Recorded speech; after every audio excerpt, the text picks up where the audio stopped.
الحق للقریب کیا ہے کہ قریب کا زیادہ حق ہے۔ اب پڑوسیوں کے متعلق اب دیکھیں کہ حدیث مبارکہ میں کہ ایک رشتہ دار پڑوسی ہے، اس کے کتنے حقوق ہیں؟ 3 حقوق ہیں، مسلمان ہونا، پڑوسی ہونا، پھر رشتہ داری کا بھی ہونا۔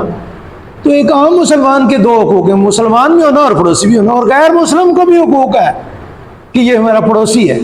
الحق للقریب، حتیٰ کہ آپ نبی صلی اللہ علیہ وسلم کے فرمان کا مفہوم ہے کہ میرے پاس جبریل علیہ السلام پڑوسی کے متعلق اتنی زیادہ مرتبہ وہی لے کر آئے ہیں کہ میں سمجھ گیا کہ شاید اب اس کا میراث کے اندر بھی حق رکھ دیا جائے گا۔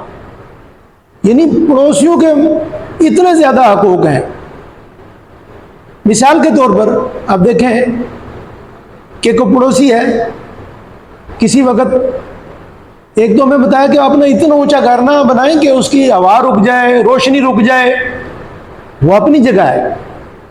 ہمارے گھر میں کوئی شادی ہے، کوئی اور پروگرام ہے، تو ہم اپنی آوازوں کو اتنا تیز نہ کریں کہ پڑوسی کوئی بیمار ہے، سو رہا ہے، کہ اس کو تکلیف ہو۔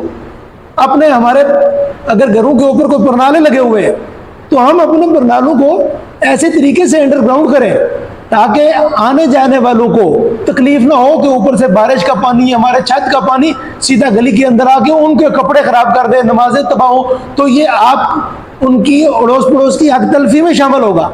اس لیے ہمیں پڑوسیوں کے حقوق کو سمجھنا چاہیے کہ آپ نے متعدد مرتبہ سنا ہوگا کہ رسول پاک صلی اللہ علیہ وسلم نے کتنے زیادہ حقوق بیان فرمائے ہیں اڑوس و پڑوس کے۔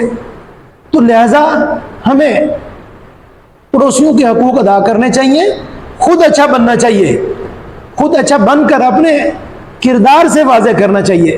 کسی کے کہنے سے کوئی اچھا برا نہیں ہوتا، اصل چیز کردار ہوتی ہے۔ آپ کردار اچھا کریں گے تو اس کردار کی وجہ سے اللہ تعالیٰ لوگوں کے دلوں میں قدر ڈالے گا، اور کردار اگر اچھا نہ ہوا تو اللہ تعالیٰ لوگوں کے دل سے آپ کی وقعت اور عزت نکال دے گا۔ اس لیے ہمیں اپنے کردار پر روشنی ڈالنی چاہیے کہ ہمارے زبان سے کسی کو تکلیف نہ ہو۔ ہم خاص طور پر اپنی نظروں کی حفاظت کریں، اپنے ہاتھوں کی حفاظت کریں، اپنی شرمگاہوں کی حفاظت کریں تاکہ ہمارا ایمان محفوظ رہ سکے۔